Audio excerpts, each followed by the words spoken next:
YCP వ్యతిరేక ఓటుని చీలనివ్వం అని ఒక ప్రతిపాదన చేసినప్పుడు దాని వెనక తెలివితేటలు కానీ వ్యూహాలు కానీ ఏమి లేవు. ఒకటే ఒక లక్షణం ఏంటంటే లోపల గుండెల్లో రాష్ట్రం బాగుండాలి, విభజన దగ్గర నుంచి నలిగిపోతా వచ్చాం, బాగుండాలని ఒక్క బలీయమైన కోరిక తప్ప ఇంకేం లేదు దాని వెనక.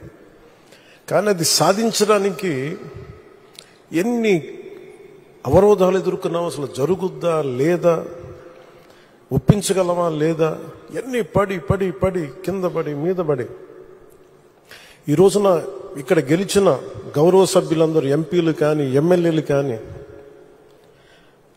అద్భుతమైన మెజారిటీతో గెలిచారంటే వైసీపీ వ్యతిరేక ఓటును చీలనివ్వకూడదని ఒక్క ఆకాంక్ష, ఒక్క బలమైన నమ్మకం, చంద్రబాబు గారి నాయకత్వం, సమర్థత,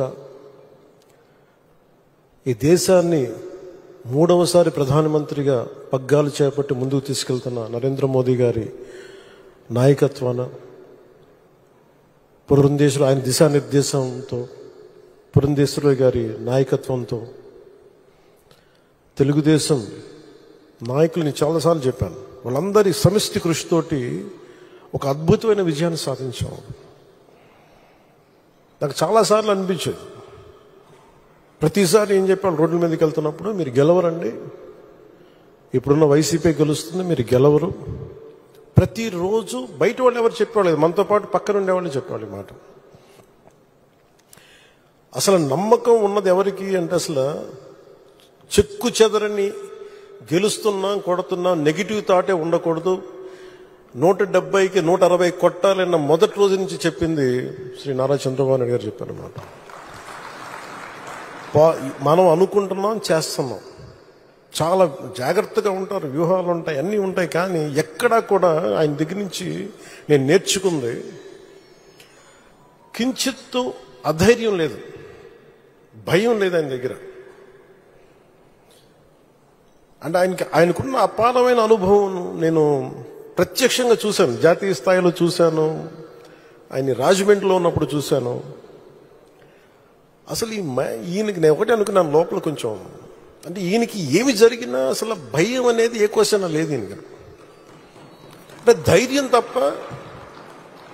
నాకు చాలా చాలా ఆనందం వేసింది, అంటే ఒక వ్యక్తి ఎన్ని ఒడిదుడుకులు ఎదుర్కొన్నా, నిస్సత్తువతో అయిపోయినా, కుటుంబ సభ్యుల్ని కించపరిచినా, ఎన్ని రకాలుగా ఎన్ని అవమానాలకు గురి చేసినా, క్యాబినెట్లో తీసుకున్న నిర్ణయాలకి ఆయన్ని బలి చేసి ఆయన లోపల పెట్టి ఎవరో అధికారులు చేసిన దానికి దానిపైన చెలవులు పలువులు కల్పించి ఆయన్ని పెట్టి ఆయన ఇబ్బంది పెడితే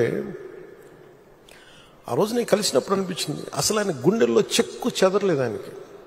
ఆయన ఒకటే ఒక మాట అన్నారు, this is way of life, politics అది ఇట్లాగే ఉంటుంది, మనం భరిస్తాం ముందుకెళ్ళడం.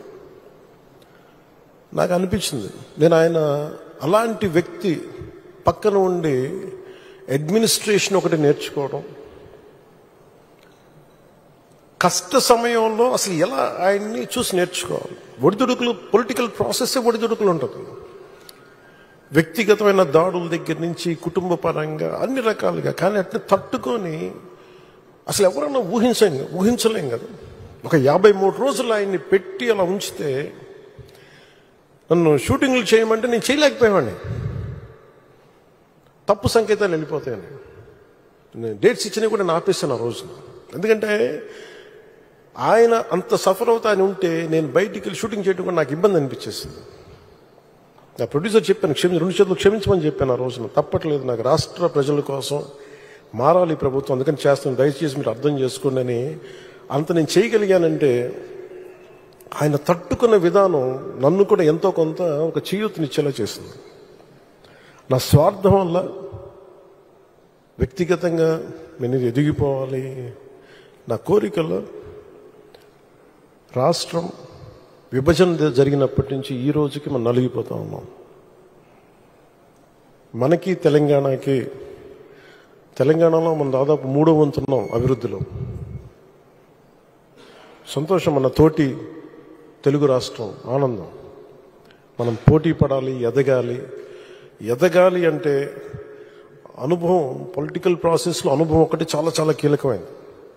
తెలివితేటలు ఉండొచ్చు, అన్నిటికంటే కూడా అందరినీ సమన్వయపరిచి, అందరినీ ఆకట్టుకోగలిగి, అందరినీ ఒక దారిని పెట్టగలిగి, కొంత మెత్తదనంతో మందలిస్తూ, కొన్నిసార్లు గట్టిగా చెప్తూ, అలాంటి నాయకుడు వెంట ఆయన నాయకత్వంలో మేమందరం పనిచేయటం నాతో సహా చాలా చాలా నాకు ఆనందంగా ఉంది.